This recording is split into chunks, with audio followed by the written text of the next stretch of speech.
हिक्कप्स आए हो और पानी पीते ही रुक गए।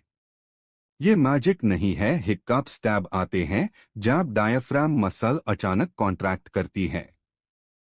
ये मसल लंग्स के नीचे होती है, ब्रीदिंग कंट्रोल करती है।